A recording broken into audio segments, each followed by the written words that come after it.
श्रीगजेन्द्रमोक्ष श्रीशुक उवाच एवं व्यवसितो बुद्ध्या समाधाय मनोहृदि जजाप परमं जाप्यं प्राग्जन्मन्यनुशिक्षितम्। गजेन्द्र उवाच ॐ नमो भगवते तस्मै यत् एतच्चिदात्मकं पुरुषायादिबीजाय परेशायाभिधीमहि यस्मिन्निदं यतश्चेदं येनेदं य इदं स्वयं योऽस्मात् परस्माच्च परस्तं प्रपद्ये स्वयंभुवम् यः स्वात्ममिदं निजमाययार्पितं क्वचिद्विभातं क्वच तत्विरोहितम् अविद्रदिक्साक्षुभूयं तदीक्षते स आत्ममूलोऽवतमात्परात्परः कालेन पञ्चत्वमितेषु कृत्स्नसु लोकेषु पालेषु च सर्वहेतुषु तमस्तदासीदगहनं गभीरं यस्तस्य पारे विविराजते विभुः न यस्य देवारिषयः पदं विदुर्जन्तुः पुनः कोऽर्हति गन्तुमीरितुम् यथा नटश्चाकृतिभिर्व्यचेष्टतो दुरत्ययानुक्रमणः समावतु दृग्दिक्षयो यस्य पदं सुमङ्गलं विमुक्तसङ्गा मुनयः सुसाधवः चरन्त्यलोकव्रतमव्रणं वने भूतात्मभूता सुहृदः समे गतिः न विद्यते यस्य न जन्म कर्म वा न नामरूपे गुणदोष एव वा तथापि लोकाप्ययसम्भवायः स्वमायया तान्यनुकालमृक्षते तस्मै नमः परेशाय ब्रह्मणे नन्यशक्तये अरूपायोरुरूपाय नम आश्चर्यकर्मणे नम आत्मप्रदीपाय साक्षिणे परमात्मने नमो गिरां विदुराय मनसश्चेतसामपि सत्त्वेन प्रतिलभ्याय नैष्कर्म्येण विपक्षिता नमः कैवल्यनाथाय निर्वाणसुखसंविदे नमः शान्ताय घोराय मूढाय गुणधर्मिणे निर्विशेषाय साम्याय नमो ज्ञानघनाय च क्षेत्रज्ञाय नमस्तुभ्यं सर्वाध्यक्षाय साक्षिणे पुरुषायात्ममूलाय मूलप्रकृतये नमः सर्वेन्द्रियगुणद्रष्टे सर्वप्रत्ययहेतवे असताक्षाय योक्ताय सदाभासाय ते नमः नमो नमस्तेऽखिलकारणाय निष्कारणायाद्भुतकारणाय सर्वाङ्गमान्माय महार्णवाय नमोपवर्गाय परायणाय गुणारडिच्छन्नचिदुष्मपाय तक्षोभविस्फुर्जितमानसाय नैष्कर्म्यभावेन विवर्जितागम स्वयं प्रकाशाय नमस्करोमि माद्रिक्प्रपन्नपशुपाशविमोक्षणाय मुक्ताय भूरि करुणाय नमो ललाय स्वांसेन सर्वतनुभृन्मनसि प्रतीत प्रत्यग्दृशे भगवते बृहते नमस्ते आत्मातजाप्तगृहवित्तजनेषु शक्तेर्दुष्प्रापणाय गुणसङ्गविवर्जिताय मुक्तात्मभिः स्वहृदये परिभाविताय ज्ञानात्मने भगवते नम ईश्वराय यन्धर्मकामार्थविमुक्तकामा भजन्त इष्टां गतिमाप्नुवन्ति किन्त्वाशिशोराप्त्यपि देहमव्यं करोतु मे दभ्रदयो विमोक्षणम् एकान्तिनो यस्य न कञ्चनार्थ वाञ्छन्ति ये वै भगवत्प्रपन्नः अत्यद्भुतं तच्चरितं सुमङ्गलं गायन्त आनन्दसमुद्रमग्नः तमक्षरं ब्रह्म परमं परेश मध्यात्ममाध्यात्मितयोगगम्यम् अतीन्द्रियं सूक्ष्ममिवातिदूर अनन्तमद्यां परिपूर्णमीडे यस्य ब्रह्मादयो देवा वेदा लोकाश्चराचरः नामरूपविभेदेन फल्ग्वाच कलया कृतः यथार्चिसोग्रः सवितुर्गभस्थयो निर्यान्ति सन्न्यासकृतः स्वरोचिषः तथा यतोऽहं गुणसम्प्रवाहो बुद्धिर्मनः खानि शरीरसर्गः स वै न देवासुरमर्त्यतिर्यङ् न स्त्री न षण्डो न पुमान् जन्तुः नायं गुणः कर्म न सन्न चासन् निषेधशेषो जयतादशेषः जिजीविषेनाहमिहामुयाके मन्तर्बहिश्चावृतये भयोन्या इच्छामि कालेन न यश्च विप्लव तस्यात्मलोकावरणस्य मोक्षम् सोऽहं विश्वं सृजं विश्वं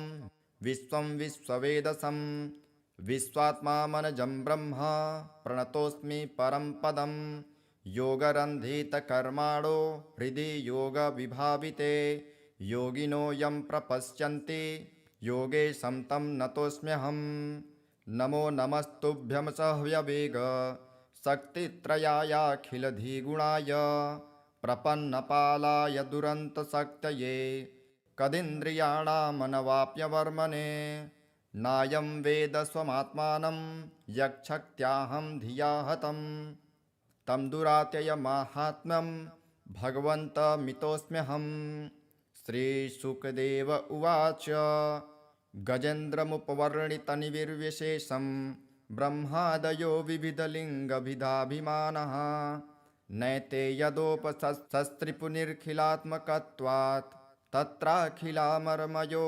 हरिराविरासित तं दद्वदार्पमुपलभ्य जगन्निवासः स्तोत्रं निशम्य दिविजयः सह संस्तुवद्भिः छन्दोमयेन गरुडेन समूह्यमान चक्रायुधोऽभ्यगमदास्तु यतो गजेन्द्रः सोऽन्तस्य रस्यरुबलेन गृहीत आर्तो दृष्ट्वा गुरुत्वमतिहरिं ख उपात्मचक्रम् उच्छिप्य साम्बुजकरं गिरमाह कृच्छा नारायणाखिलगुरो भगवन्नमस्ते तं विच्छपीडितमजः सहसावतीर्य सग्राहमासु सरसः कृपजोज्वहार ग्रहाद्विपाटितमुखादरिणां गजेन्द्रं सम्पश्यतां हरिरमुमुच दुस्त्रियणाम् इति श्रीगजेन्द्रमोक्षम्। अथ श्रीविष्णुरक्षास्तोत्रम्। अथवा केशवाद्यस्तु रक्षां कुर्यात् प्रयत्नतः केशवः पातु पादौ मे जङ्घे नारायणोऽवतु माधवो मे कटिं पातु गोविन्दो गुह्यमेव च नाभिं विष्णुश्च मे पातु जठरं मधुसूदनः उरु त्रिविक्रमः पातु हृदयं पातु मे नरः श्रीधरः पातु कण्ठं च ऋषिकेशो मुखं मम पद्मनाभस्तनौ पातु शीर्षं दामोदरोऽवतु एवं विन्यस्य चाङ्गेषु जपकाले तु साधकः निर्भयो जायते भूत वेतालग्रहराक्षसात् पुनर्न्यसेत् प्रयत्नेन ध्यानं कुर्वन् समाहितः पुरस्तात् केशवः पातु चक्रे जाम्बूनदप्रभः पश्चान्नारायणः शङ्खे नीलजीमुतसन्निभः ऊर्ध्वन्मिन्दीवरश्यामो माधवस्तु गदाधरः गोविन्दो दक्षिणे पार्श्वे धन्वी चन्द्रप्रभो महान् उत्तरे हलधृग्विष्णुः पद्मकिञ्जलकल्मषन्निभः आग्नेयामरविन्दाक्षो मुसले मधुसूदनः त्रिविक्रमः खड्गपाणिर्नैऋत्यां ज्वलनप्रभः वायव्यां माधवो वज्रे तरुणादित्यसन्निभः ईशान्यां पुण्डरीकाक्षः श्रीधरः पट्टिसायुधः विद्युत्प्रभो हृषीकेश ऊर्ध्वे पातु समुन्दरः अधश्च पद्मनाभो मे सहस्रांशु समप्रभः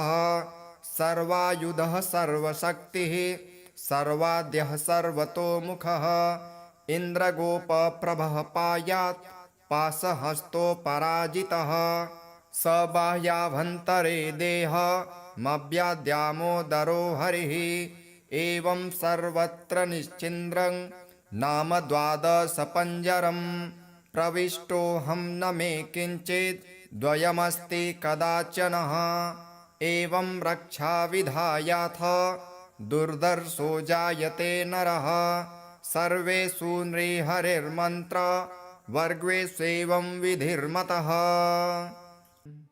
नारायण कवच राजोवाच यया गुप्तसहस्राक्षः सवाहन रिपुसैनिकान् क्रीडन्निव विनिर्जित्य त्रिलोक्या बभुजे श्रियम् भगवस्तन्ममाख्याहि वर्म नारायणात्मकम् कथः ततायिनः शत्रून् येन गुप्तो जयन्मृधे। श्रीशुक उवाच वृतः पुरोहितस्त्वाष्ट्रो महेन्द्रायानुपृच्छते नारायणाख्यं वर्माः तदिहैकमनः शृणु। विश्वरूप उवाच धौताङ्घ्रिपाणिराचम्य सपवित्रौदङ्मुखः कृतस्त्वाङ्गकरन्यासो मन्त्राभ्यां वाग्यतः शुचिः। नारायणमयं वर्म संह्योदभयागते पादयोर्जानुरुद्वोर्ध रुदरे हृद्यथोरसे मुखे शिरस्यानुपूर्वादो कारादिनी विन्यसेत्। ॐ नमो नारायणायति विपर्ययमथापि वा करं न्यासं ततः कुर्याद् द्वादशाक्षरविद्यया प्रणवादीयकारान्त मङ्गुल्यङ्गुष्ठपर्वसु न्यसेदृदय ओङ्कारं विकारमनुमूर्धनि साकारं तु भ्रुवोर्मध्ये आकारं शिखया दशेत्। वेकारं नेत्रयोर्जुञ्जा ओङ्कारं सर्वसन्धिषु मकारं अस्त्रमिहुदिक्षि मन्त्रमूर्तिर्भवेदबुधः। सविर्गसङ्गफलन्तं तत्सर्वदिक्षु विनिर्देशे ॐ विष्णवे नमः इति। आत्मानं परमं ध्यायेत् ध्येयं षट्शक्तिर्भिर्युतं विद्या तेजस्तपो मूर्तिं मिमं मन्त्रमुदाहरेत्। ॐ हरिविर्दधानं मम सर्वरक्षां नस्ताङ्गगृहे पद्मः पतेङ्गदष्टो दरारिचर्माशिगदेषु च पाषाणदधानोष्टगुणोष्टबाहुः जलेषु मा रक्षतु मत्स्यमूर्ति यार्दो गणेभ्यो वरुणस्य पाशात् स्थलेषु माया वटुवा मनोव्यात् त्रिविक्रमः खेवतु विश्वरूपः दुर्गष्ट्वटव्याजिमुखादिषु प्रभु पाया नृसिंहो सुरयूथपारिः विमुच्यतो यस्य महाटहासं दिशो विनेदुर्यपतंश्च गर्भः रक्षत्वशो माध्वनियज्ञकल्पः स्वदंष्ट्रयोन्नीतधरो वराहः रामोद्रिकूटे स्वथ विप्रवासे सलक्ष्मणोऽभ्याभरताग्रजोऽस्मान् मामोग्रधर्मादखिलात् प्रामात् नारायणः पातु नरश्च हासात् दत्तस्तयोगादथ योगनाथः पायाद्गुणेशः कपिलः कर्मबन्धनात् सनत्कुमारोऽवतु कामदेवार्ध यशीर्षामापथि देवहेलनात् देवर्षिवर्यः पुरुषार्चनान्त कुर्मो हरिर्मां निरयादशेषात् धन्वन्तरिर्भगवान् पार्थपथ्याद् द्वन्द्वाद्भयादृशभो निर्जितात्मा यज्ञश्च लोकादवतात् जनान्तात् बलो गणात् क्रोधवशादहीन्द्रः द्वैपायनो भगवान् प्रबोधात् बुद्धस्तु पाखण्डगणात् प्रमादात् कल्किः कले कालमलात् प्रयातु धर्मावनायोरुकृतावतारः मां केशवो गदया प्रतारभ्यात् गोविन्द आसङ्गवमाप्तवेणुः नारायणप्राण उदात्तशक्तिः मर्धन्दिने विष्णुररीन्द्रपाणिः देवोपराह्ने मधुहोग्रधन्वा सायं त्रिधामावतु माधवो मां दोषे हृषिकेश उदार्धरात्रे निशीथ एकोऽवतु पद्मनाभः श्रीवत्सधामा पररात्र ईशः प्रत्यूष ईशोऽसिधरो जनार्दनः दामोदरो व्यादनुसन्ध्य प्रभाते विश्वेश्वरो भगवान् कालमूर्तिः चक्रं युगान्ता नलतिग्ननेमि भ्रमत्समन्ताद् भगवत्प्रयुक्तं दन्दग्धरिसेनमासु कच्छं यथावत् सखो हुताशः गदे सनिस्पर्शन विमुस्फुलिङ्गे निस्पिण्ढ भजिद प्रियासि कुष्माण्डवैनायकयक्षरक्षो भूतग्रहाचूर्णचूर्णयारिन् त्वं यातु धान प्रमथ प्रेतमात्रे पिशाच विप्रग्रहघोरदृष्टिन् दरेन्द्रविद्रावकृष्टपूरितो भीमस्वनुर्हृदयानि कम्पयन् त्वन्तिग्मधारा शिवराशिसैन्य मीश प्रयुक्तो मम छिन्धि चर्मं च छन्द्रछायद्विषामन् द्विषामघोनां हरपापचक्षुषां यन्नो भयं ग्रहेभ्यो भूत् केतुभ्यो निभ्य एव च सरीसृपेभ्यो दंष्ट्रिभ्यो भूतेभ्यो होभ्य एव वा सर्वाण्येतानि भग्नाम रूपांस्त्रकीर्तिनाथ प्रयान्तु संक्षयं सद्यो येन श्रेयः प्रतीपकाः गरुडो भगवान् स्तोत्र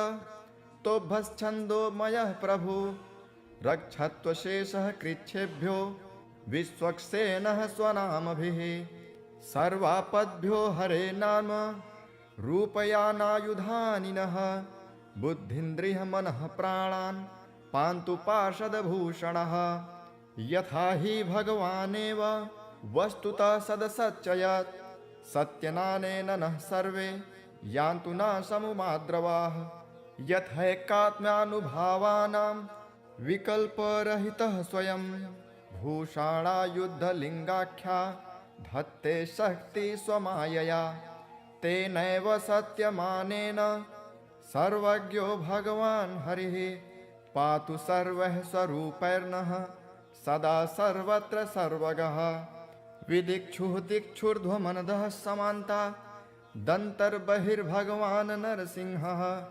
प्रहापयां लोकभयं स्वनेन ग्रहस्थसमस्ततेजः मघवन्नीदमाख्यातं वर्मनारायणात्मकं विजयस्य जसाञ्जेन दंशितोऽसुरयूथपान् एतद्धारयमाणस्तु यं यं पश्यति चक्षुषा पदावां संस्पृशे सद्यः साध्वसात् स विमुच्यते न कुतश्चित् भयं तस्य विद्याधारयतो भवेत् राजदस्युग्रहादिभ्यो व्याघ्रादिभ्यश्च कर्हिचित् इमां विद्या पुरा कश्चित् कौशिको धारयन् द्विजः योगधारणयां स्वाङ्गं जाह्व स मरुधन्वनि तस्योपरि विमानेन गन्धर्वपतिरेकदा ययौ चित्ररथस्त्रिर्भिः वृतो यत्र द्विजक्षयः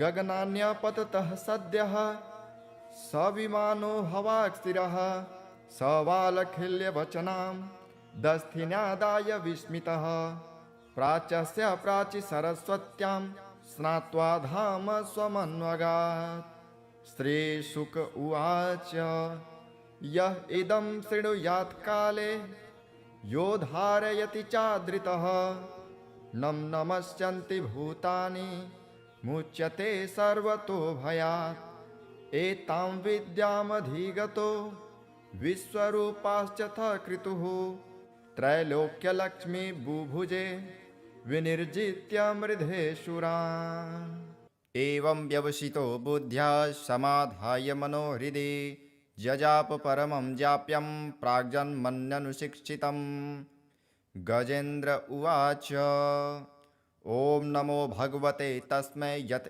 एतच्चिदात्मकं पुरुषायादिबीजाय परेशायाभिधीमहि यस्मिन्निदं यतश्चेदं येनेदं य इदं स्वयं योऽस्मात् परस्माच्च परस्तं प्रपद्ये स्वयंभुवं यः स्वात्ममिदं निजमाययार्पितं क्वचिद्विभातं क्वच तत्विरोहितम् अविद्रदिक्साक्षुभूयं तदीक्षते स आत्ममूलोऽवतमात्परात्परः कालेन पञ्चत्वमितेषु कृत्स्नसु लोकेषु पालेषु च सर्वहेतुषु तमस्तदासीदगहनं गभीरं यस्तस्य पारे विविराजते विभुः न यस्य देवारिषयः पदं विदुर्जन्तुः पुनः कोऽर्हति गन्तुमीरितुं यथा नटश्चाकृतिभिर्व्यचेष्टतो दुरत्ययानुक्रमणः समावतु दृग्दिक्षयो यस्य पदं सुमङ्गलं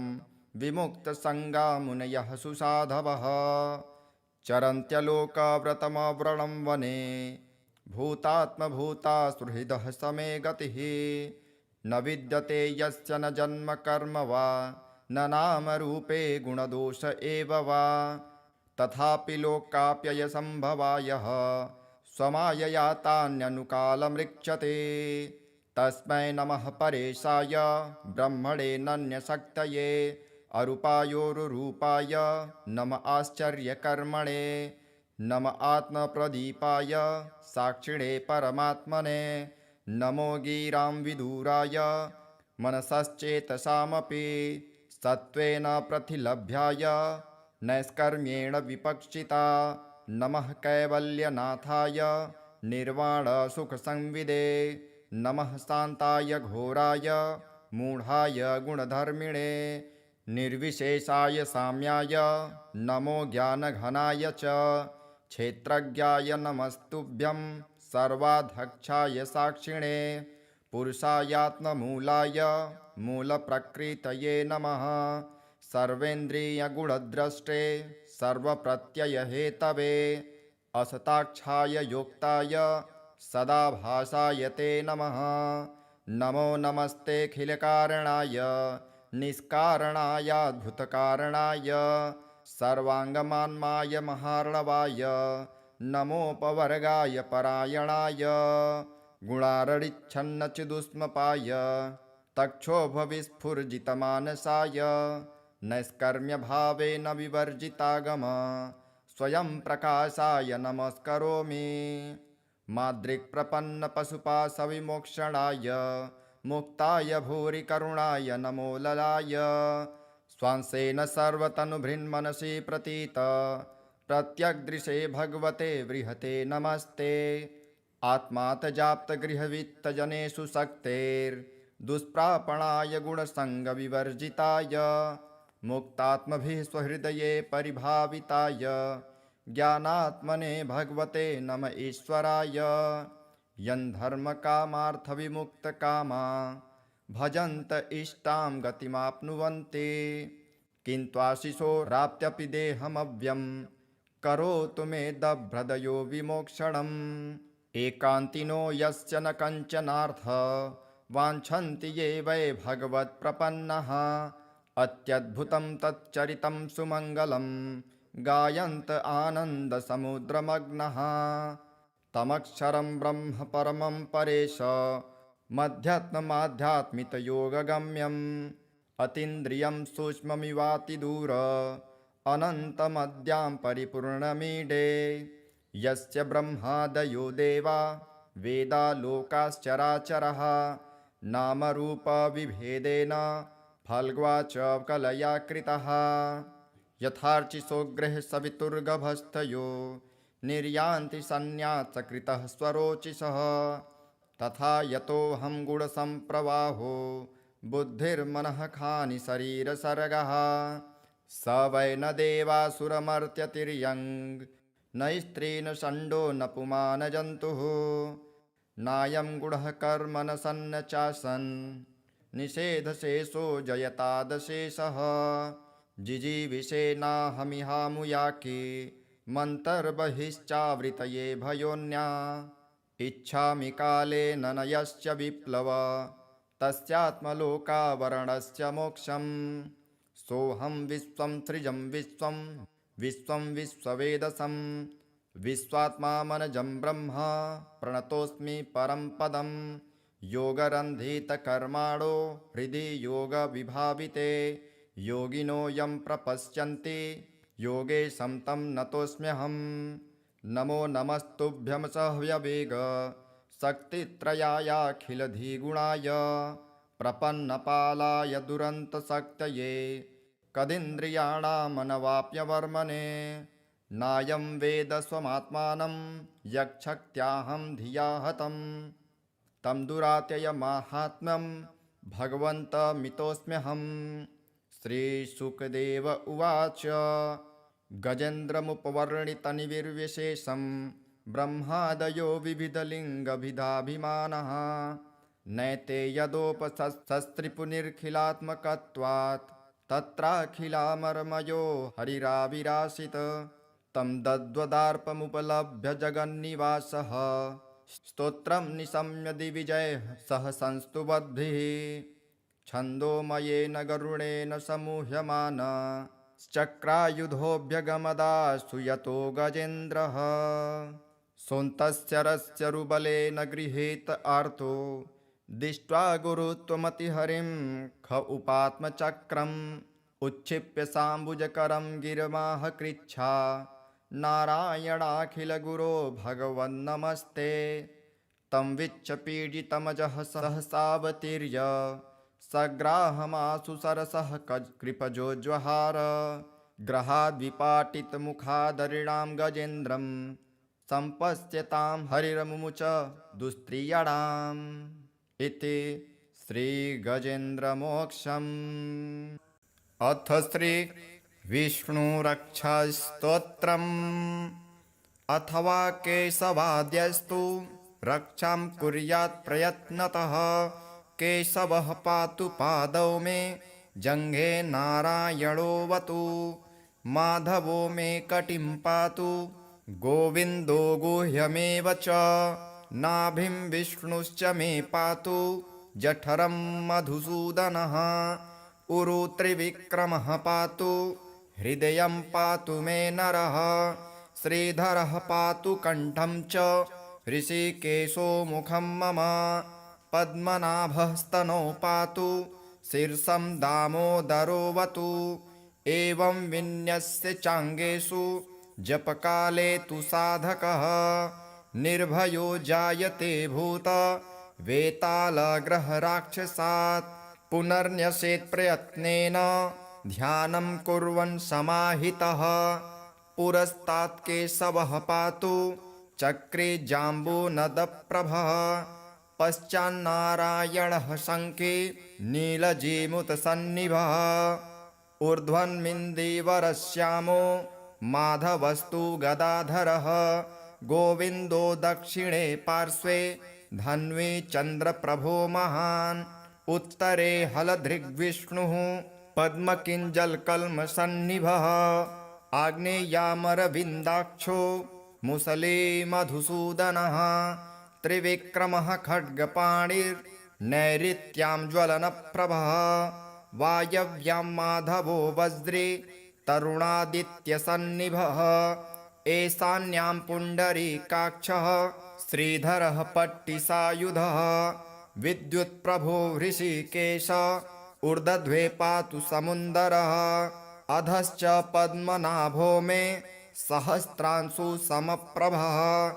सर्वायुधः सर्वशक्तिः सर्वाद्यः सर्वतोमुखः इन्द्रगोपप्रभः पायात् पाशहस्तोपराजितः स बाह्याभ्यन्तरे देहमव्याद्यामोदरो हरिः एवं सर्वत्र निश्चिन्द्रं नाम द्वादशपञ्जरं प्रविष्टोऽहं न मे किञ्चित् द्वयमस्ति कदाचनः एवं रक्षाविधायाथ दुर्धर्षो जायते नरः सर्वेषु नृहरिर्मन्त्र वर्गेष्वेवं विधिर्मतः।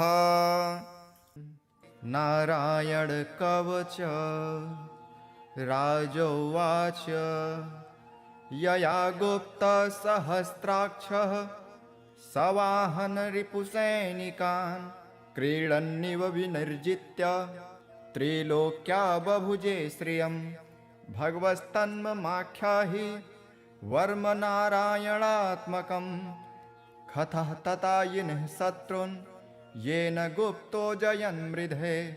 श्रीशुक उवाच वृतः पुरोहितस्त्वाष्ट्रो महेन्द्रायानुपृक्षते नारायणाख्यं वर्माः तदिहैकमनः शृणु।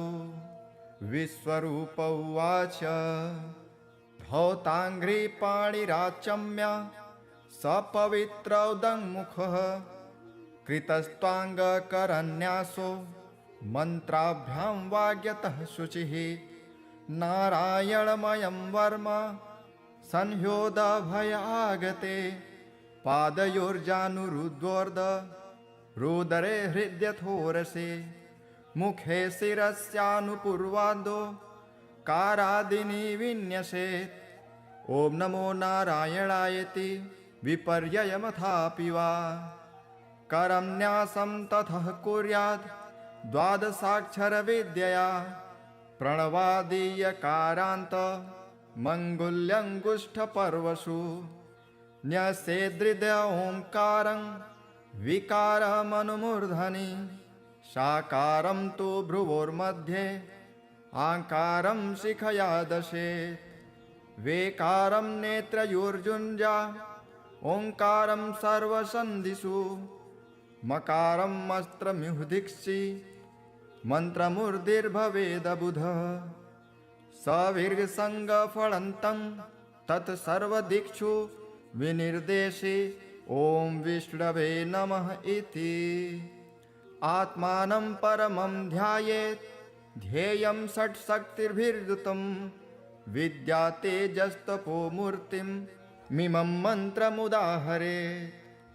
ॐ हरिविर्दधानं मम सर्वरक्षां नस्ताङ्गगृहे पद्मः पतेङ्गदष्टो दरारिचर्माशिगदेषु च पाषाणदधानोष्टगुणोष्टबाहुः जलेषु मा रक्षतुमर्त्यमूर्ति यार्दो गणेभ्यो वरुणस्य पाशात् स्थलेषु माया वटुवा मनोव्यात् त्रिविक्रमः खेवतु विश्वरूपः दुर्गष्ट्वटव्याजिमुखादिषु प्रभु पाया नृसिंहो सुरयूथपारिः विमुच्यतो यस्य महाटहासं दिशो विनेदुर्यपतंश्च गर्भः रक्षत्वशो माध्वनियज्ञकल्पः स्वदंष्ट्रयोन्नीतधरो वराहः रामोद्रिकूटे स्वथद्विप्रवासे सलक्ष्मणोऽव्याभर्ताग्रजोऽस्मान् मामोग्रधर्मादखिलात् प्रामात् नारायणः पातु नरश्च हासात् दत्तस्तयोगादथ योगनाथः पायाद्गुणेशः कपिलः कर्मबन्धनात् सनत्कुमारोऽवतु कामदेवार्ध यशीर्षामापथि देवहेलनात् देवर्षिवर्यः पुरुषार्चनान्त कुर्मो हरिर्मां निरयादशेषात् धन्वन्तरिर्भगवान् पार्थपथ्याद् द्वन्द्वाद्भयादृशभो निर्जितात्मा यज्ञश्च लोकादवतात् जनान्तात् बलो गणात् क्रोधवशादहीन्द्रः द्वैपायनो भगवान् प्रबोधात् बुद्धस्तु पाखण्डगणात् प्रमादात् कल्किः कले कालमलात् प्रयातु धर्मावनायोरुकृतावतारः मां केशवो गदया प्रतारभ्यात् गोविन्द आसङ्गवमाप्तवेणुः नारायणप्राण उदात्तशक्तिः मर्धन्दिने विष्णुररीन्द्रपाणिः देवोपराह्ने मधुहोग्रधन्वा सायं त्रिधामावतु माधवो मां दोषे हृषिकेश उदार्धरात्रे निशीथ एकोऽवतु पद्मनाभः श्रीवत्सधामा पररात्र ईशः प्रत्यूष ईशोऽसिधरो जनार्दनः दामोदरो व्यादनुसन्ध्यप्रभाते विश्वेश्वरो भगवान् कालमूर्तिः चक्रं युगान्ता नलतिग्ननेमि भ्रमत्समन्ताद् भगवत्प्रयुक्तं दन्दग्धिदन्दग्धरिसेनमासु कच्छं यथावात् सखो हुताशः गदेशनिस्पर्शन विमुस्फुलिङ्गे निष्पिण्ढि निष्पिण्डजिदप्रियासि कुष्माण्डवैनायकयक्षरक्षो भूतग्रहाचूर्णचूर्णयारिन् त्वं यातु धान प्रमथ प्रेतमात्रे पिशाच विप्रग्रघोरदृष्टिन् दरेन्द्रविद्रावकृष्टपूरितो भीमस्वनुर्हृदयानि कम्पयन् त्वन्तिग्मधारा शिवराशिसैन्य मीश प्रयुक्तो मम छिन्धि छिन्धि चर्मं च चन्द्र छायद्विषामन् द्विषामघोनां हरपापचक्षुषाम् यन्नो भयं ग्रहेभ्यो भूत् केतुभ्यो निभ्य एव च सरीसृपेभ्यो दंष्ट्रिभ्यो भूतेभ्यो होभ्य एव वा सर्वाण्येतानि भग्नाम रूपांस्त्रकीर्तिनाथ प्रयान्तु संक्षयं सद्यो येन श्रेयः प्रतीपकाः गरुडो भगवान् स्तोत्र तोभश्छन्दोमयः प्रभु रक्षत्वशेषः कृच्छेभ्यो विश्वक्सेनः स्वनामभिः सर्वापद्भ्यो हरे नाम रूपयानायुधानि नः बुद्धिन्द्रियमनः प्राणान् पान्तु पार्षदभूषणः यथा हि भगवानेव वस्तुतः सदसच्चयत् सत्यनानेन नः सर्वे यान्तु न समुमाद्रवाः यथैकात्म्यानुभावानां विकल्परहितः स्वयं भूषाणायुद्धलिङ्गाख्या धत्ते शक्ति स्वमायया तेनैव सत्यमानेन सर्वज्ञो भगवान् हरिः पातु सर्वः स्वरूपैर्नः सदा सर्वत्र सर्वगः विदिक्षुः दिक्षुर्ध्वमनदः समान्ता दन्तर्बहिर्भगवान् नरसिंहः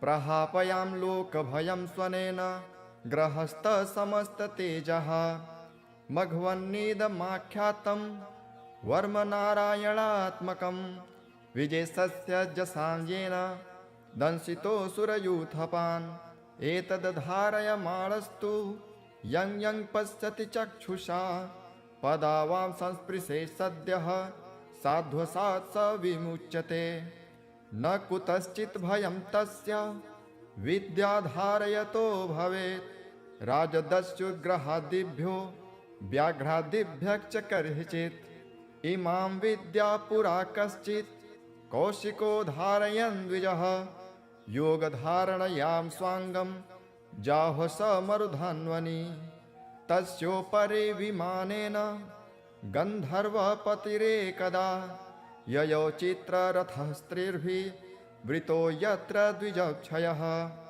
गगनान्यपततः सद्यः स विमानो हवाक्स्थिरः स वालखिल्यवचनां दस्थिन्यादाय विस्मितः प्राच्यस्य प्राचि सरस्वत्यां स्नात्वा धाम स्वमन्वगात् श्रीशुक उवाच यः इदं शृणुयात् काले यो धारयति चादृतः नं नमस्यन्ति भूतानि मुच्यते सर्वतो भयात् एतां विद्यामधिगतो विश्वरूपाश्चथ क्रतुः त्रैलोक्यलक्ष्मी बुभुजे विनिर्जित्य मृधेशुरान् एवं व्यवसितो बुद्ध्या समाधाय मनोहृदि जजाप परमं जाप्यं प्राग्जन्मन्यनुशिक्षितं गजेन्द्र उवाच ॐ नमो भगवते तस्मै यत् एतच्चिदात्मकं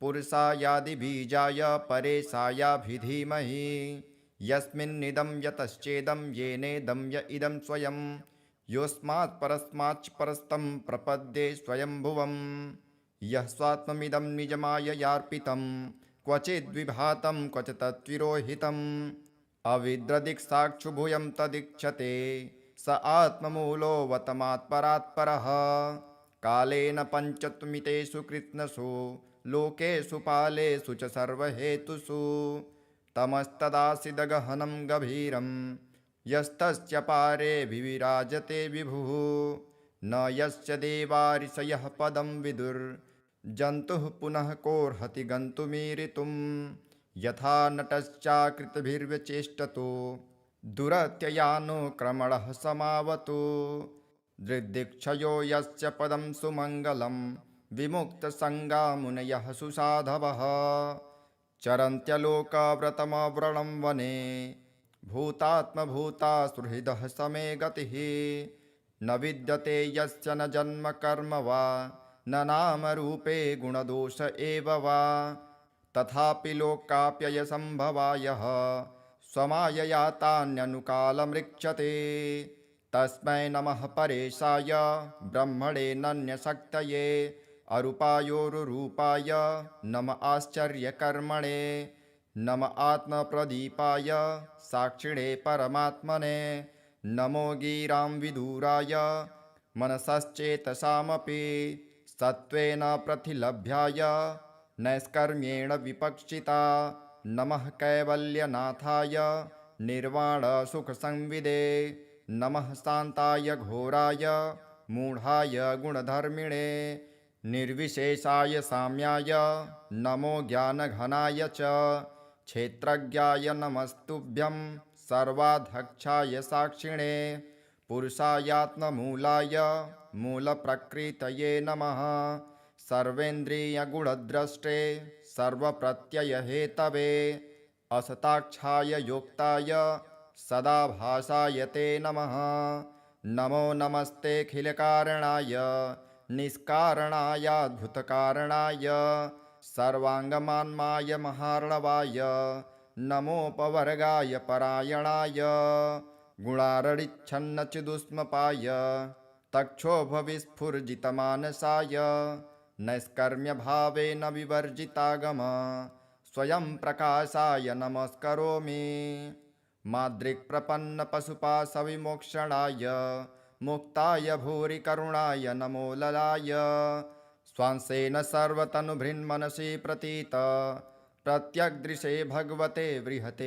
नमस्ते आत्मातजाप्तगृहवित्तजनेषु शक्तेर्दुष्प्रापणाय गुणसङ्गविवर्जिताय मुक्तात्मभिः स्वहृदये परिभाविताय ज्ञानात्मने भगवते नम ईश्वराय यन्धर्मकामार्थविमुक्तकामा भजन्त इष्टां गतिमाप्नुवन्ति किन्त्वाशिशोराप्त्यपि देहमव्यं करोतु मे दभ्रदयो विमोक्षणम् एकान्तिनो यस्य न कञ्चनार्थ वाञ्छन्ति ये वै भगवत्प्रपन्नः अत्यद्भुतं तच्चरितं सुमङ्गलं गायन्त आनन्दसमुद्रमग्नः तमक्षरं ब्रह्म परमं परेश मध्यात्ममाध्यात्मितयोगगम्यम् अतीन्द्रियं सूक्ष्ममिवातिदूर अनन्तमद्यां परिपूर्णमीडे यस्य ब्रह्मादयो देवा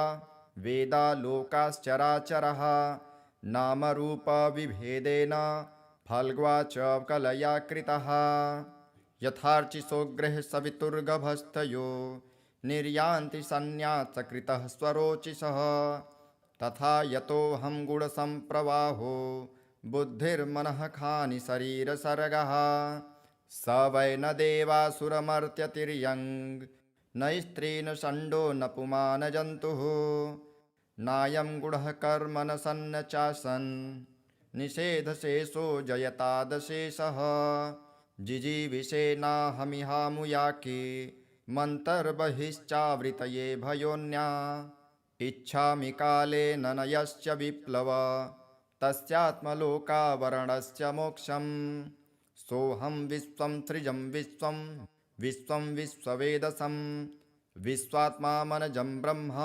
प्रणतोऽस्मि परं पदं योगरन्धितकर्माणो हृदि योगविभाविते योगिनो यं प्रपश्यन्ति योगेशं तं नतोऽस्म्यहं नमो नमस्तुभ्यं सह्यवेग शक्तित्रयायाखिलधिगुणाय प्रपन्नपालाय दुरन्तशक्तये कदिन्द्रियाणामनवाप्यवर्मणे नायं वेद स्वमात्मानं यक्षक्त्याहं धिया हतं तं दुरात्ययमाहात्म्यं भगवन्तमितोऽस्म्यहं श्रीशुकदेव उवाच गजेन्द्रमुपवर्णितनिर्विशेषं ब्रह्मादयो विविधलिङ्गभिधाभिमानः नैते यदोपशस्त्रिपुनिर्खिलात्मकत्वात् तत्राखिलामर्मयो हरिराविराशित तं दद्वदार्पमुपलभ्य जगन्निवासः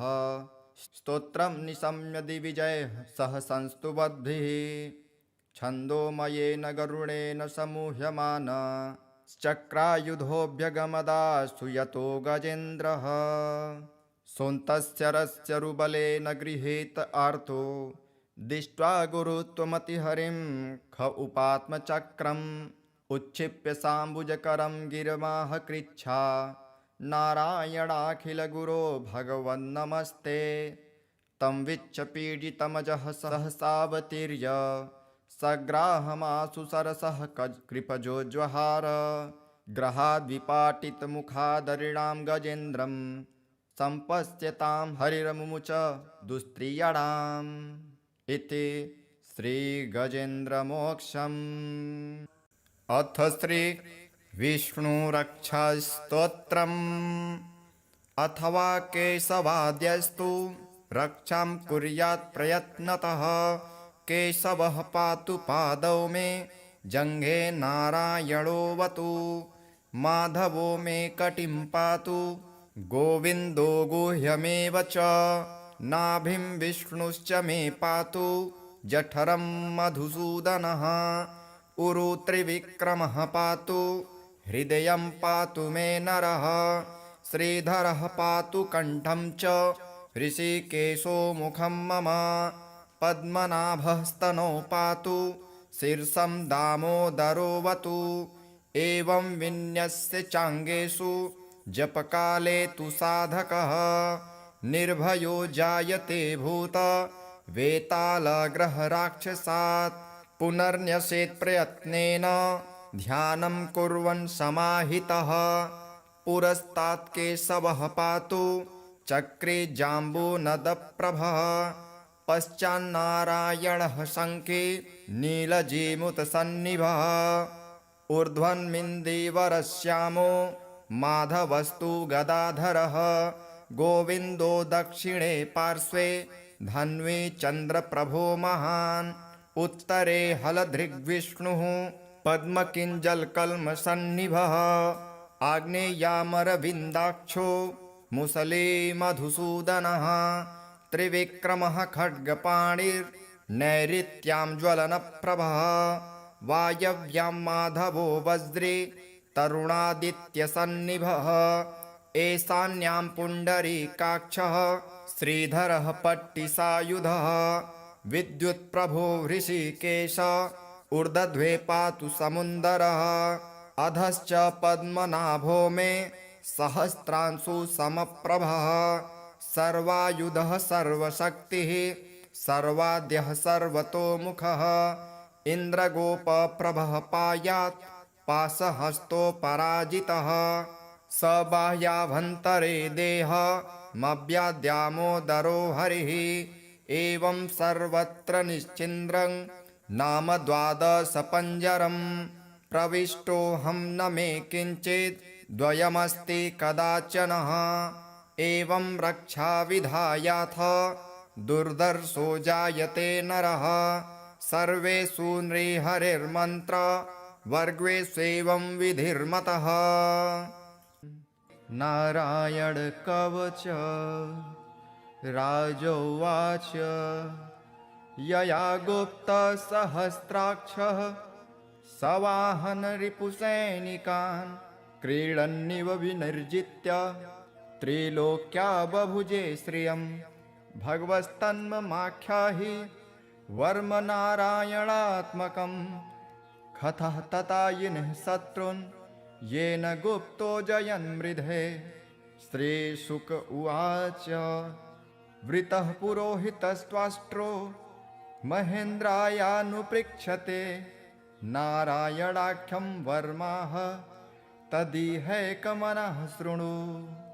विश्वरूप उवाच धौताङ्घ्रिपाणिराचम्य सपवित्रौदङ्मुखः कृतस्त्वाङ्गकरन्यासो मन्त्राभ्यां वाग्यतः शुचिः नारायणमयं वर्म संह्योदभयागते पादयोर्जानुरुद्वोर्ध रुदरे हृद्यथोरसे मुखे शिरस्यानुपूर्वादो कारादीनि विन्यसेत्। ॐ नमो नारायणायेति विपर्ययमथापि वा। करन्यासं ततः कुर्यात् द्वादशाक्षरविद्यया। प्रणवादीयकारान्त मङ्गुल्यङ्गुष्ठपर्वसु। न्यसेदृद ओङ्कारं विकारमनुमूर्धनि। साकारं तु भ्रुवोर्मध्ये आकारं शिखया दशेत्। वेकारं नेत्रयोर्जुञ्जा ओङ्कारं सर्वसन्धिषु। मकारं मस्त्रमिहुदिक्षि मन्त्रमूर्तिर्भवेदबुधः। सविर्गसङ्गफलन्तं तत्सर्वदिक्षु विनिर्देशे। ॐ विष्णवे नमः इति। आत्मानं परमं ध्यायेत् ध्येयं षट्शक्तिर्भिर्युतं। विद्या तेजस्तपो मूर्तिं मिमं मन्त्रमुदाहरेत्। ॐ हरिविर्दध्यानं मम सर्वरक्षां। नस्ताङ्गगृहे पद्मः पतेङ्गदष्टो। दरारिचर्माशिगदेषु च पाषाणदधानोष्टगुणोष्टबाहुः। जलेषु मा रक्षतु मत्स्यमूर्ति यार्दो गणेभ्यो वरुणस्य पाशात्। स्थलेषु माया वटुवा मनोव्यात् त्रिविक्रमः खेवतु विश्वरूपः।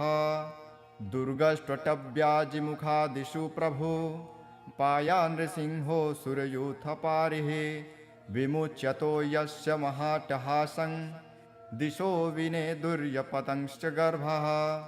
रक्षत्वशो माध्वनियज्ञकल्पः स्वदंष्ट्रयोन्नीतधरो वराहः। रामोद्रिकूटे स्वथद्विप्रवासे सलक्ष्मणो व्याभरताग्रजोऽस्मान्। मामोग्रधर्मादखिलात् प्रामात् नारायणः पातु नरश्च हासात्। दत्तस्तयोगादथ योगनाथः पायाद्गुणेशः कपिलः कर्मबन्धनात्। सनत्कुमारोऽवतु कामदेवार्ध यशीर्षामापथि देवहेलनात्। देवर्षिवर्यः पुरुषार्चनान्त कुर्मो हरिर्मां निरयादशेषात्। धन्वन्तरिर्भगवान् पार्थपथ्याद् द्वन्द्वाद्भयादृशभो निर्जितात्मा। यज्ञश्च लोकादवतात् जनान्तात् बलो गणात् क्रोधवशादहीन्द्रः। द्वैपायनो भगवान् प्रबोधात् बुद्धस्तु पाखण्डगणात् प्रमादात्। कल्किः कले कालमलात् प्रयातु धर्मावनायोरुकृतावतारः। मां केशवो गदया प्रतारभ्यात् गोविन्द आसङ्गवमाप्तवेणुः। नारायणप्राण उदात्तशक्तिः मर्धन्दिने विष्णुररीन्द्रपाणिः। देवोपराह्ने मधुहोग्रधन्वा सायं त्रिधामावतु माधवो मां। दोषे हृषीकेश उदार्धरात्रे निशीथ एकोऽवतु पद्मनाभः। श्रीवत्सधामा पररात्र ईशः प्रत्यूष ईशोऽसिधरो जनार्दनः। दामोदरो व्यादनुसन्ध्य प्रभाते विश्वेश्वरो भगवान् कालमूर्तिः। चक्रं युगान्ता नलतिग्ननेमि भ्रमत्समन्ताद् भगवत्प्रयुक्तं। दन्दग्धिदन्दग्धरिसेनमासु कच्छं यथावात् सखो हुताशः। गदे सनिस्पर्शन विमुस्फुलिङ्गे निष्पिण्ढि निष्पिण्ढजिदप्रियासि। कुष्माण्डवैनायकयक्षरक्षो भूतग्रहाचूर्णचूर्णयारिन्। त्वं यातु धानप्रमथ प्रेतमात्रे पिशाच विप्रग्रहघोरदृष्टिन्। दरेन्द्रविद्रावकृष्टपूरितो भीमस्वनुर्हृदयानि कम्पयन्। त्वन्तिग्मधारा शिवराशिसैन्य मीश प्रयुक्तो मम छिन्धि छिन्धि। चर्मं च छन्द्र छायद्विषामन् द्विषामघोनां हरपापचक्षुषाम्। यन्नो भयं ग्रहेभ्यो भूत् केतुभ्यो निभ्य एव च। सरीसृपेभ्यो दंष्ट्रिभ्यो भूतेभ्यो होभ्य एव वा। सर्वाण्येतानि भग्नाम रूपांस्त्रकीर्तिनाथ। प्रयान्तु संक्षयं सद्यो येन श्रेयः प्रतीपकाः। गरुडो भगवान् स्तोत्र तोभश्छन्दोमयः प्रभु। रक्षत्वशेषः कृच्छेभ्यो विश्वक्सेनः स्वनामभिः। सर्वापद्भ्यो हरे नाम रूपयानायुधानि नः। बुद्धिन्द्रियः मनः प्राणान् पान्तु पार्षदभूषणः। यथा हि भगवानेव वस्तुतः सदसच्चयत् सत्यनानेन नः सर्वे यान्तु न समुमाद्रवाः। यथैकात्म्यानुभावानां विकल्परहितः स्वयं भूषाणायुद्धलिङ्गाख्या धत्ते शक्ति स्वमायया। तेनैव सत्यमानेन सर्वज्ञो भगवान् हरिः। पातु सर्वः स्वरूपैर्नः सदा सर्वत्र सर्वगः। विदिक्षुः दिक्षुर्ध्वमनदः समान्ता दन्तर्बहिर्भगवान् नरसिंहः। प्रहापयां लोकभयं स्वनेन ग्रहस्थः समस्ततेजः। मघवन्निदमाख्यातं वर्मनारायणात्मकं विजयस्य जसाञ्जेन दंशितोऽसुरयूथपान्। एतद्धारयमाणस्तु यं यं पश्यति चक्षुषा पदावां संस्पृशे सद्यः साध्वसात् स विमुच्यते। न कुतश्चित् भयं तस्य विद्याधारयतो भवेत्। राजदस्युग्रहादिभ्यो व्याघ्रादिभ्यः च कर्हिचित्। इमां विद्या पुरा कश्चित् कौशिको धारयन् द्विजः। योगधारणयां स्वाङ्गं जाह्व स मरुधन्वनि। तस्योपरि विमानेन गन्धर्वपतिरेकदा। ययौ चित्ररथः स्त्रीर्भिः वृतो यत्र द्विजक्षयः। गगनान्यपततः सद्यः स विमानो हवाक्स्थिरः। स वालखिल्यवचनां दस्थिन्यादाय विस्मितः। प्राच्यस्य प्राचि सरस्वत्यां स्नात्वा धाम स्वमन्वगात्। श्रीशुक उवाच यः इदं शृणुयात् काले यो धारयति चादृतः। नं नमस्यन्ति भूतानि मुच्यते सर्वतो भयात्। एतां विद्यामधिगतो विश्वरूपाश्च कृतुः। त्रैलोक्यलक्ष्मी बुभुजे विनिर्जित्य मृधेशुरान्। एवं व्यवसितो बुद्ध्या समाधाय मनोहृदि जजाप परमं जाप्यं प्राग्जन्मन्यनुशिक्षितम्। गजेन्द्र उवाच ॐ नमो भगवते तस्मै यत् एतच्चिदात्मकं पुरुषायादिबीजाय परेशायाभिधीमहि। यस्मिन्निदं यतश्चेदं येनेदं य इदं स्वयं योऽस्मात् परस्माच्च परस्तं प्रपद्ये स्वयंभुवम्। यः स्वात्ममिदं निजमाययार्पितं क्वचिद्विभातं क्वच तत्विरोहितम्। अविद्रदिक्साक्षुभूयं तदीक्षते स आत्ममूलोऽवतमात्परात्परः। कालेन पञ्चत्वमितेषु कृत्स्नसु लोकेषु पालेषु च सर्वहेतुषु। तमस्तदासीदगहनं गभीरं यस्तस्य पारे विविराजते विभुः। न यस्य देवारिषयः पदं विदुर्जन्तुः पुनः कोऽर्हति गन्तुमीरितुम्। यथा नटश्चाकृतिभिर्व्यचेष्टतो दुरत्ययानुक्रमणः समावतु। दृग्दिक्षयो यस्य पदं सुमङ्गलं विमुक्तसङ्गा मुनयः सुसाधवः।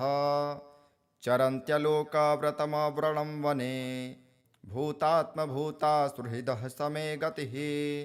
न विद्यते यस्य न जन्म कर्म वा न नामरूपे गुणदोष एव वा। तथापि लोकाप्ययसम्भवायः स्वमायया तान्यनुकालमृक्षते।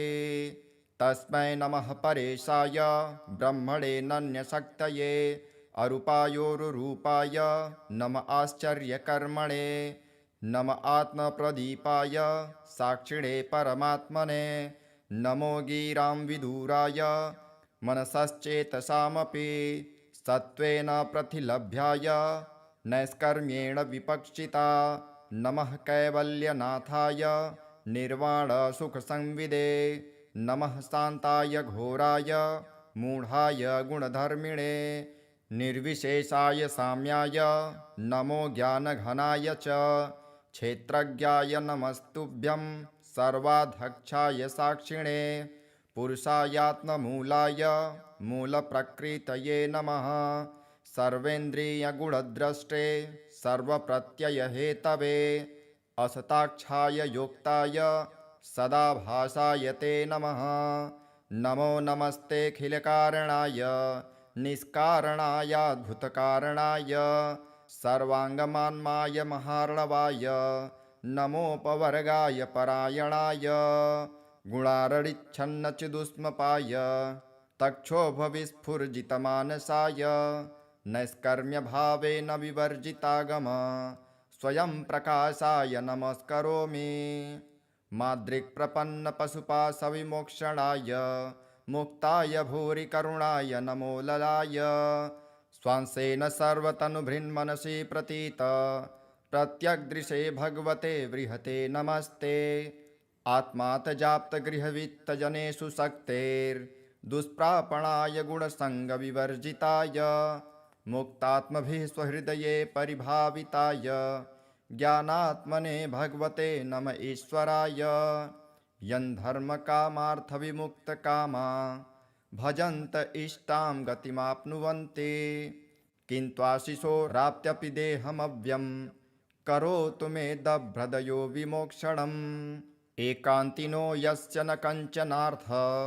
वाञ्छन्ति ये वै भगवत्प्रपन्नः अत्यद्भुतं तच्चरितं सुमङ्गलं गायन्त आनन्दसमुद्रमग्नः तमक्षरं ब्रह्म परमं परेश मध्यात्ममाध्यात्मितयोगगम्यम् अतीन्द्रियं सूक्ष्ममिवातिदूर अनन्तमद्यां परिपूर्णमीडे यस्य ब्रह्मादयो देवा वेदा लोकाश्चराचरः नामरूपविभेदेन फल्ग्वाच कलया कृतः यथार्चिसोग्रः सवितुर्गभस्थयो निर्यान्ति सन्न्यासकृतः स्वरोचिषः तथा यतोऽहं गुणसम्प्रवाहो बुद्धिर्मनः खानि शरीरसर्गः स वै न देवासुरमर्त्यतिर्यङ् न स्त्री न षण्डो न पुमान् जन्तुः नायं गुणः कर्म न सन्न चासन्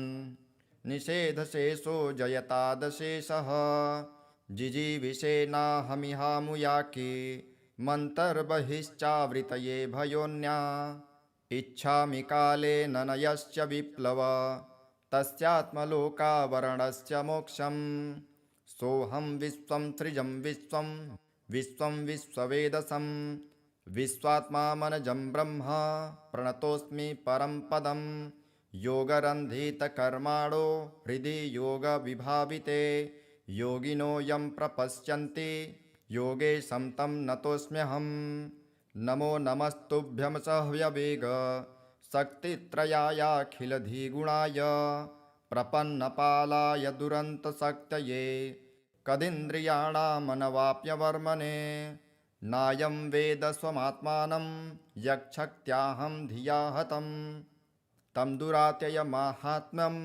भगवन्तमितोऽस्म्यहम् श्रीशुकदेव उवाच गजेन्द्रमुपवर्णितनिर्विशेषं ब्रह्मादयो विविधलिङ्गभिधाभिमानः नैते यदोपसस्त्रिपुनिर्खिलात्मकत्वात् तत्राखिलामर्मयो हरिराविरासित तं दद्वदार्पमुपलभ्य जगन्निवासः स्तोत्रं निशम्य दिविजयः सह संस्तुवद्भिः छन्दोमयेन गरुडेन समूह्यमान चक्रायुधोऽभ्यगमदास्तु यतो गजेन्द्रः सोऽन्तस्य रस्यरुबलेन गृहीत आर्तो दृष्ट्वा गुरुत्वमतिहरिं ख उपात्मचक्रम् उच्छिप्य साम्बुजकरं गिरमाह कृच्छा नारायणाखिलगुरो भगवन्नमस्ते तं विच्छपीडितमजः सहसावतीर्य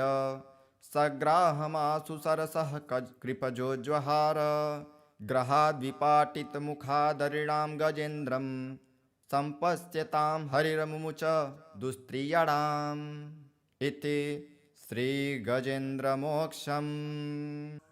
अथ श्रीविष्णुरक्षास्तोत्रम्। अथवा केशवाद्यस्तु रक्षां कुर्यात् प्रयत्नतः।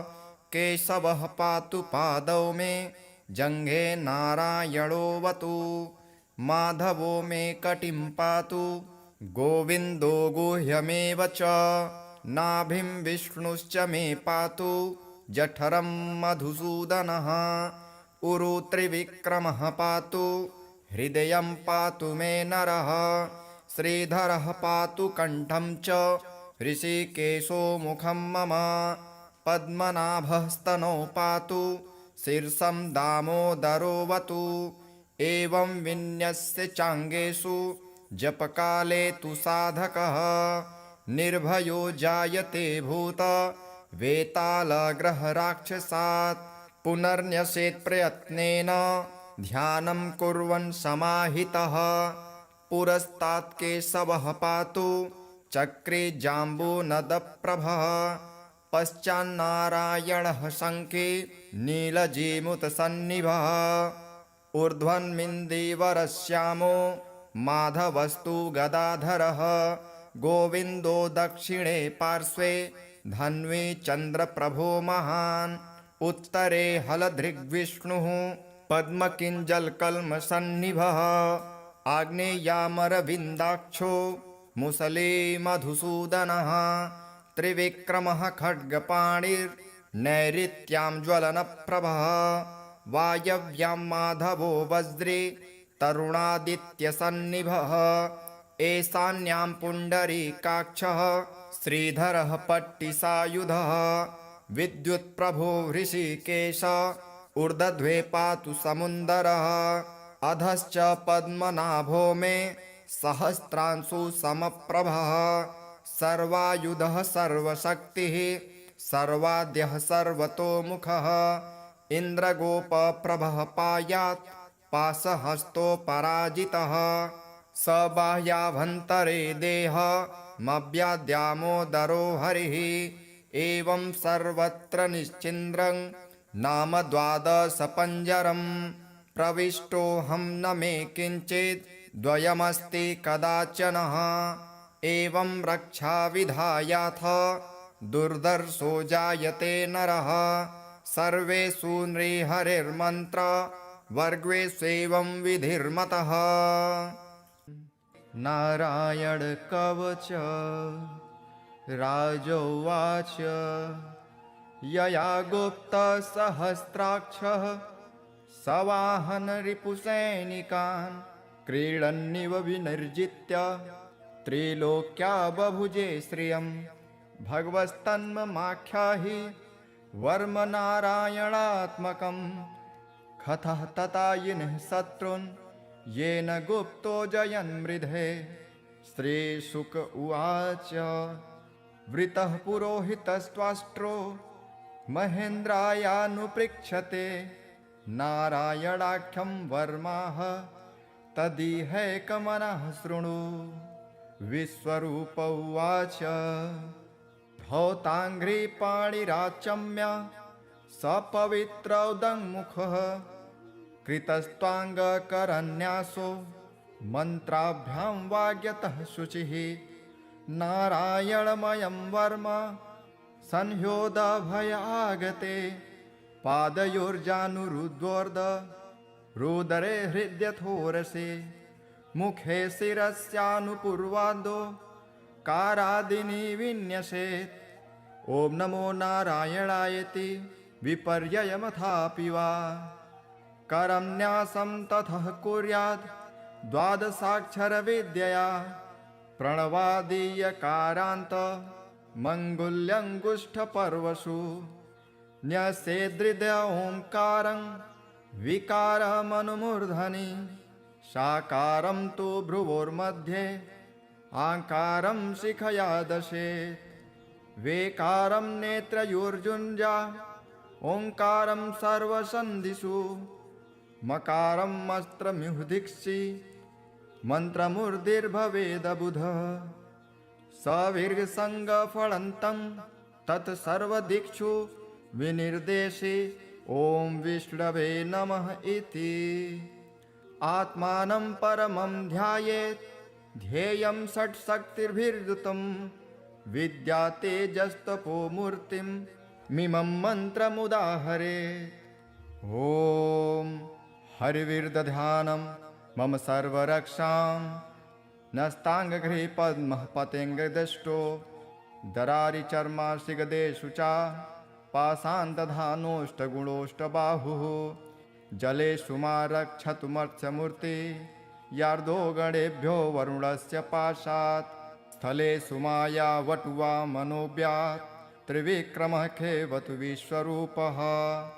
दुर्गष्ट्वटव्याजिमुखादिषु प्रभु पाया नृसिंहो सुरयूथपारिः विमुच्यतो यस्य महाटहासं दिशो विनेदुर्यपतंश्च गर्भः रक्षत्वशो माध्वनियज्ञकल्पः स्वदंष्टयोन्नीतधरो वराहः रामोद्रिकूटे स्वथद्विप्रवासे सलक्ष्मणोऽव्याभरताग्रजोऽस्मान् मामोग्रधर्मादखिलात् प्रामात् नारायणः पातु नरश्च हासात् दत्तस्तयोगादथ योगनाथः पायाद्गुणेशः कपिलः कर्मबन्धनात् सनत्कुमारोऽवतु कामदेवार्ध यशीर्षामापथि देवहेलनात् देवर्षिवर्यः पुरुषार्चनान्त कुर्मो हरिर्मां निरयादशेषात् धन्वन्तरिर्भगवान् पार्थपथ्याद्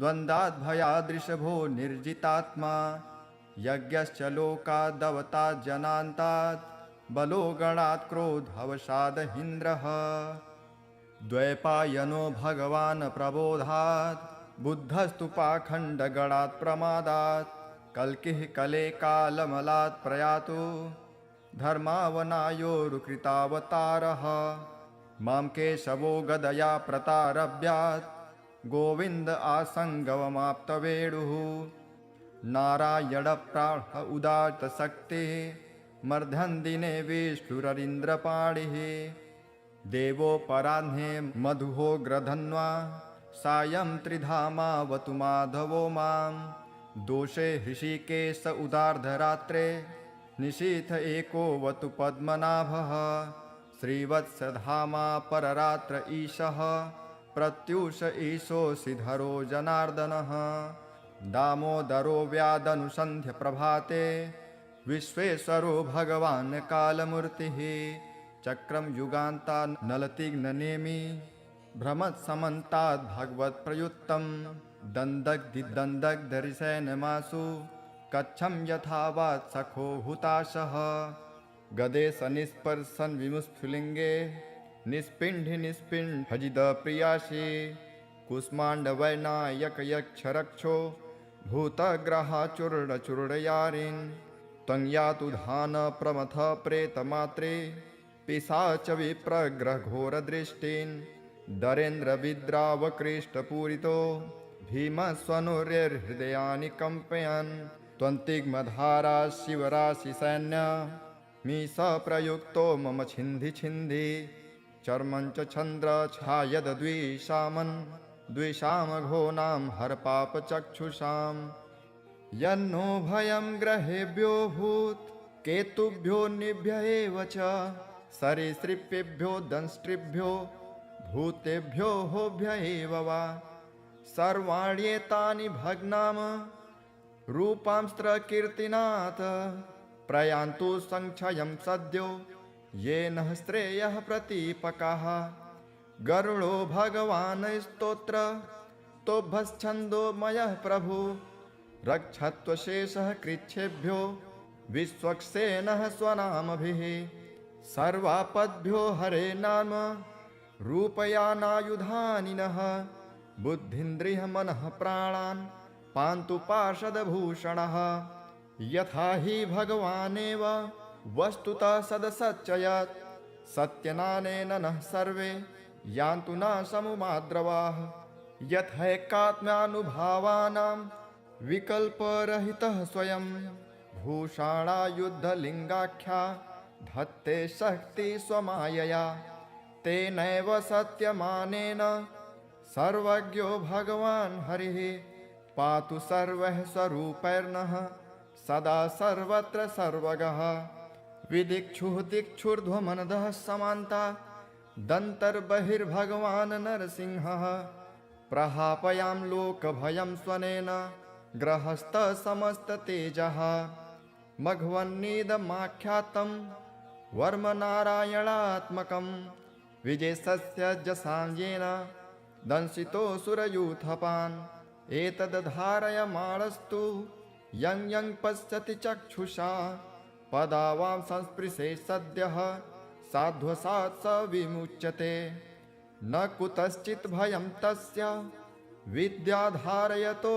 भवेत् राजदस्युग्रहादिभ्यो व्याघ्रादिभ्यश्च कर्हिचित् इमां विद्या पुरा कश्चित् कौशिको धारयन् द्विजः योगधारणयां स्वाङ्गं जाह्व स मरुधन्वनि तस्योपरि विमानेन गन्धर्वपतिरेकदा ययौ चित्ररथः स्त्रीर्भिः वृतो यत्र द्विजक्षयः गगनान्यपततः सद्यः स विमानो हवाक्स्थिरः स वालखिल्यवचनां दस्थिन्यादाय विस्मितः प्राच्यस्य प्राचि सरस्वत्यां स्नात्वा धाम स्वमन्वगात् श्रीशुक उवाच यः इदं शृणुयात् काले यो धारयति चादृतः नं नमस्यन्ति भूतानि मुच्यते सर्वतो भयात् एतां विद्यामधिगतो विश्वरूपाश्च क्रतुः त्रैलोक्यलक्ष्मी बुभुजे विनिर्जित्य मृधेशुरान् एवं व्यवसितो बुद्ध्या समाधाय मनोहृदि जजाप परमं जाप्यं प्राग्जन्मन्यनुशिक्षितं गजेन्द्र उवाच ॐ नमो भगवते तस्मै यत् एतच्चिदात्मकं पुरुषायादिबीजाय परेशायाभिधीमहि यस्मिन्निदं यतश्चेदं येनेदं य इदं स्वयं योऽस्मात् परस्माच्च परस्तं प्रपद्ये स्वयंभुवं यः स्वात्ममिदं निजमाययार्पितं क्वचिद्विभातं क्वच तत्विरोहितम् अविद्रदिक्साक्षुभूयं तदीक्षते स आत्ममूलोऽवतमात्परात्परः कालेन पञ्चत्वमितेषु कृत्स्नसु लोकेषु पालेषु च सर्वहेतुषु तमस्तदासीदगहनं गभीरं यस्तस्य पारे विविराजते विभुः न यस्य देवारिषयः पदं विदुर्जन्तुः पुनः कोऽर्हति गन्तुमीरितुं यथा नटश्चाकृतिभिर्व्यचेष्टतो दुरत्ययानुक्रमणः समावतु दृग्दिक्षयो यस्य पदं सुमङ्गलं विमुक्तसङ्गा मुनयः सुसाधवः चरन्त्यलोकव्रतमव्रणं वने भूतात्मभूता सुहृदः समे गतिः न विद्यते यस्य न जन्म कर्म वा न नामरूपे गुणदोष एव वा तथापि लोकाप्ययसम्भवायः स्वमायया तान्यनुकालमृक्षते तस्मै नमः परेशाय ब्रह्मणे नन्यशक्तये अरूपायोरुरूपाय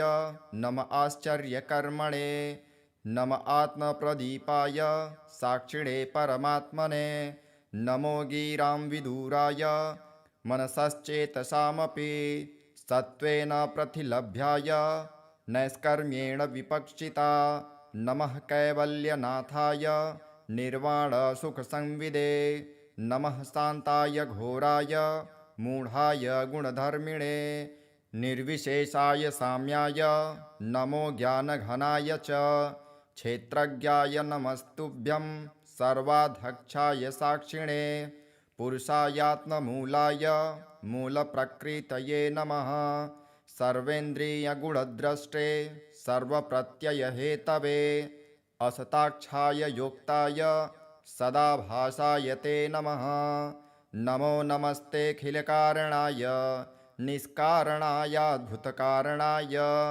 सर्वाङ्गमान्माय महार्णवाय नमोपवर्गाय परायणाय गुणारडिच्छन्नचिदुष्मपाय तक्षोभविस्फुर्जितमानसाय नैष्कर्म्यभावेन विवर्जितागम स्वयं प्रकाशाय नमस्करोमि माद्रिक्प्रपन्नपशुपाशविमोक्षणाय मुक्ताय भूरि करुणाय नमो ललाय स्वांसेन सर्वतनुभृन्मनसि प्रतीत प्रत्यग्दृशे भगवते बृहते नमस्ते आत्मातजाप्तगृहवित्तजनेषु शक्तेर्दुष्प्रापणाय गुणसङ्गविवर्जिताय मुक्तात्मभिः स्वहृदये परिभाविताय ज्ञानात्मने भगवते नम ईश्वराय यन्धर्मकामार्थविमुक्तकामा भजन्त इष्टां गतिमाप्नुवन्ति किन्त्वाशिशोराप्त्यपि देहमव्यं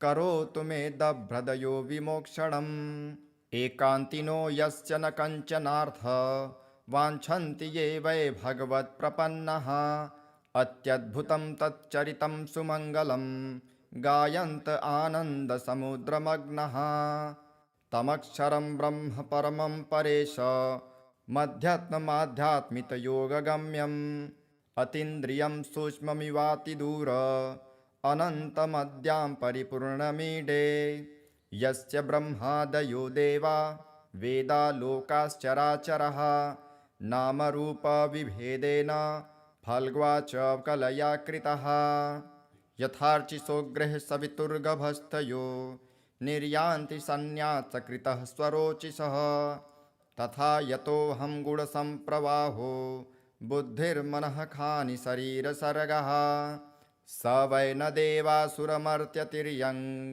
न स्त्री न षण्डो न पुमान् जन्तुः नायं गुणः कर्म न सन्न चासन् निषेधशेषो जयतादशेषः जिजीविषेनाहमिहामुयाके मन्तर्बहिश्चावृतये भयोन्या इच्छामि कालेन न यश्च विप्लव तस्यात्मलोकावरणस्य मोक्षम् सोऽहं विश्वं सृजं विश्वं विश्वं विश्ववेदसं विश्वात्मामनजं ब्रह्म प्रणतोऽस्मि परं पदं योगरन्धितकर्माणो हृदि योगविभाविते योगिनो यं प्रपश्यन्ति योगेशं तं नतोऽस्म्यहम् नमो नमस्तुभ्यं सह्यवेग शक्तित्रयायाखिलधिगुणाय प्रपन्नपालाय दुरन्तशक्तये कदिन्द्रियाणामनवाप्यवर्मणे नायं वेद स्वमात्मानं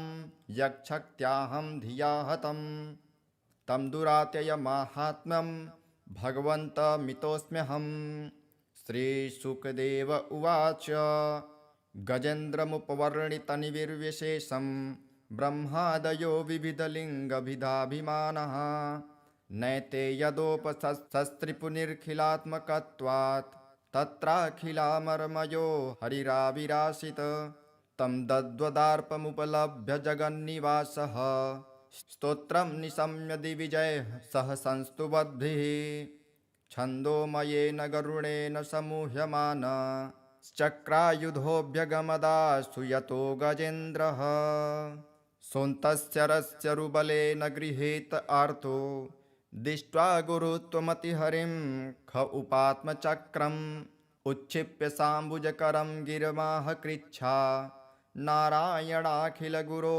भगवन्नमस्ते तं विच्छपीडितमजः सहसावतीर्य सग्राहमासु सरसः कृपजोज्वहार ग्रहाद्विपाटितमुखादरिणां गजेन्द्रं सम्पश्यतां हरिरमुमुच दुस्त्रियणाम् इति श्रीगजेन्द्रमोक्षम्।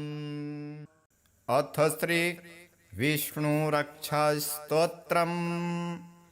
अथवा केशवाद्यस्तु रक्षां कुर्यात् प्रयत्नतः केशवः पातु पादौ मे जङ्घे नारायणोऽवतु माधवो मे कटिं पातु गोविन्दो गुह्यमेव च नाभिं विष्णुश्च मे पातु जठरं मधुसूदनः उरु त्रिविक्रमः पातु हृदयं पातु मे नरः श्रीधरः पातु कण्ठं च ऋषिकेशो मुखं मम पद्मनाभः स्तनौ पातु शीर्षं दामोदरोऽवतु एवं विन्यस्य चाङ्गेषु जपकाले तु साधकः निर्भयो जायते भूत वेतालग्रहराक्षसात् पुनर्न्यसेत् प्रयत्नेन ध्यानं कुर्वन् समाहितः पुरस्तात् केशवः पातु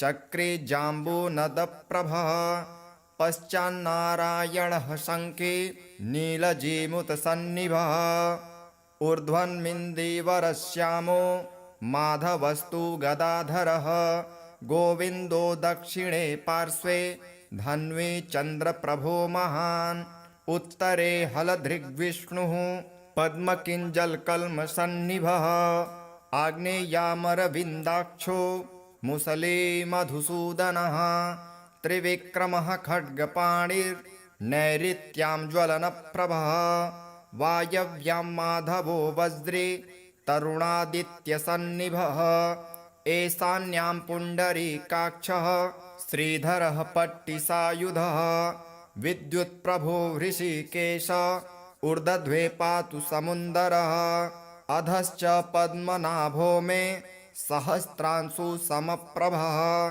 सर्वायुधः सर्वशक्तिः सर्वाद्यः सर्वतोमुखः इन्द्रगोपप्रभः पायात् पाशहस्तोपराजितः स बाह्याभ्यन्तरे देहमव्याद्यामोदरो हरिः एवं सर्वत्र निश्चिन्द्रं नाम द्वादशपञ्जरं प्रविष्टोऽहं न मे किञ्चित् द्वयमस्ति कदाचनः एवं रक्षाविधायाथ दुर्धर्षो जायते नरः सर्वेषु नृहरिर्मन्त्र वर्गेष्वेवं विधिर्मतः नारायण कवच राजोवाच यया गुप्तसहस्राक्षः सवाहन रिपुसैनिकान् क्रीडन्निव विनिर्जित्य त्रिलोक्या बभुजे श्रियं भगवस्तन्ममाख्याहि वर्म नारायणात्मकं कथः ततायिनः शत्रून् येन गुप्तो जयन्मृधे श्रीशुक उवाच वृतः पुरोहितस्त्वाष्ट्रो महेन्द्रायानुपृच्छते नारायणाख्यं वर्माः तदिहैकमनः शृणु विश्वरूप उवाच धौताङ्घ्रिपाणिराचम्य सपवित्रौदङ्मुखः कृतस्त्वाङ्गकरन्यासो मन्त्राभ्यां वाग्यतः शुचिः नारायणमयं वर्म संह्योदभयागते पादयोर्जानुरुद्वोर्ध रुदरे हृद्यथोरसे मुखे शिरस्यानुपूर्वादो कारादिनी विन्यसेत् ॐ नमो नारायणायति विपर्ययमथापि वा करन्यासं ततः कुर्याद् द्वादशाक्षरविद्यया प्रणवादीयकारान्त मङ्गुल्यङ्गुष्ठपर्वसु न्यसेदृदय ओङ्कारं विकारमनुमूर्धनि साकारं तु भ्रुवोर्मध्ये आकारं शिखया दशेत् वेकारं नेत्रयोर्जुञ्जा ओङ्कारं सर्वसन्धिषु मकारं अस्त्रम्युदिक्षि मन्त्रमूर्तिर्भवेदबुधः सविर्गसङ्गफलन्तं तत्सर्वदिक्षु विनिर्देशे ॐ विष्णवे नमः इति आत्मानं परमं ध्यायेत् ध्येयं षट्शक्तिर्भिर्युतं विद्या तेजस्तपो मूर्तिं मिमं मन्त्रमुदाहरेत् ॐ हरिविर्दध्यानं मम सर्वरक्षां नस्ताङ्गगृहे पद्मः पतेङ्गदष्टो दरारिचर्माशिगदेषु च पाशान्तधानोष्टगुणोष्टबाहुः जलेषु मा रक्षतुमर्त्यमूर्ति यार्दो गणेभ्यो वरुणस्य पाशात् स्थलेषु माया वटुवा मनोव्यात् त्रिविक्रमः खेवतु विश्वरूपः दुर्गष्ट्वटव्याजिमुखादिषु प्रभु पाया नृसिंहो सुरयूथपारिः विमुच्यतो यस्य महाटहासं दिशो विनेदुर्यपतंश्च गर्भः रक्षत्वशो माध्वनियज्ञकल्पः स्वदंष्ट्रयोन्नीतधरो वराहः रामोद्रिकूटे स्वथद्विप्रवासे सलक्ष्मणोऽभ्याभरताग्रजोऽस्मान् मामोग्रधर्मादखिलात् प्रामात् नारायणः पातु नरश्च हासात् दत्तस्तयोगादथ योगनाथः पायाद्गुणेशः कपिलः कर्मबन्धनात् सनत्कुमारोऽवतु कामदेवार्ध यशीर्षामापथि देवहेलनात् देवर्षिवर्यः पुरुषार्चनान्त कुर्मो हरिर्मां निरयादशेषात् धन्वन्तरिर्भगवान् पार्थपथ्याद् द्वन्द्वाद्भयादृशभो निर्जितात्मा यज्ञश्च लोकादवतात् जनान्तात् बलो गणात् क्रोधवशादहीन्द्रः द्वैपायनो भगवान् प्रबोधात् बुद्धस्तु पाखण्डगणात् प्रमादात् कल्किः कले कालमलात् प्रयातु धर्मावनायोरुकृतावतारः मां केशवो गदया प्रतारभ्यात् गोविन्द आसङ्गवमाप्तवेणुः नारायणप्राण उदात्तशक्तिः मर्धन्दिने विष्णुररीन्द्रपाणिः देवोपराह्ने मधुहोग्रधन्वा सायं त्रिधामावतु माधवो मां दोषे हृषिकेश उदार्धरात्रे निशीथ एकोऽवतु पद्मनाभः श्रीवत्सधामा पररात्र ईशः प्रत्यूष ईशोऽसिधरो जनार्दनः दामोदरो व्यादनुसन्ध्यप्रभाते विश्वेश्वरो भगवान् कालमूर्तिः चक्रं युगान्ता नलतिग्ननेमि भ्रमत्समन्ताद् भगवत्प्रयुक्तं दन्दग्धिदन्दग्धरिसेनमासु कच्छं यथावात् सखो हुताशः गदे सनिस्पर्शन विमुस्फुलिङ्गे निस्पिण्ढि निस्पिण्ढजिदप्रियासि कुष्माण्डवैनायकयक्षरक्षो भूतग्रहाचूर्णचूर्णयारिन् त्वं यातु धान प्रमथ प्रेतमात्रे पिशाच विप्रग्रहघोरदृष्टिन् दरेन्द्रविद्रावकृष्टपूरितो भीमस्वनुर्हृदयानि कम्पयन् त्वन्तिग्मधारा शिवराशिसैन्य मीश प्रयुक्तो मम छिन्धि छिन्धि चर्मञ्च चन्द्र छायद्विषामन् द्विषामघोनां हरपापचक्षुषां यन्नो भयं ग्रहेभ्यो भूत् केतुभ्यो निभ्य एव च सरीसृपेभ्यो दंष्ट्रिभ्यो भूतेभ्यो होभ्य एव वा सर्वाण्येतानि भग्नाम रूपांस्त्रकीर्तिनात् प्रयान्तु संक्षयं सद्यो येन श्रेयः प्रतीपकाः गरुडो भगवान् स्तोत्र तोभश्छन्दोमयः प्रभु रक्षत्वशेषः कृच्छेभ्यो विश्वक्सेनः स्वनामभिः सर्वापद्भ्यो हरे नाम रूपयानायुधानि नः बुद्धिन्द्रियः मनः प्राणान् पान्तु पार्षदभूषणः यथा हि भगवानेव वस्तुतः सदसच्चयत् सत्यनानेन नः सर्वे यान्तु न समुमाद्रवाः यथैकात्म्यानुभावानां विकल्परहितः स्वयं भूषाणायुद्धलिङ्गाख्या धत्ते शक्ति स्वमायया तेनैव सत्यमानेन सर्वज्ञो भगवान् हरिः पातु सर्वः स्वरूपैर्नः सदा सर्वत्र सर्वगः विदिक्षुः दिक्षुर्ध्वमनदः समान्ता दन्तर्बहिर्भगवान् नरसिंहः प्रहापयां लोकभयं स्वनेन ग्रहस्थ समस्ततेजः मघवन्नीदमाख्यातं वर्मनारायणात्मकं विजयस्य जसाञ्जेन दंशितो सुरयूथपान् एतद्धारयमाणस्तु यं यं पश्यति चक्षुषा पदावां संस्पृशे सद्यः साध्वसात् स विमुच्यते न कुतश्चित् भयं तस्य विद्याधारयतो भवेत्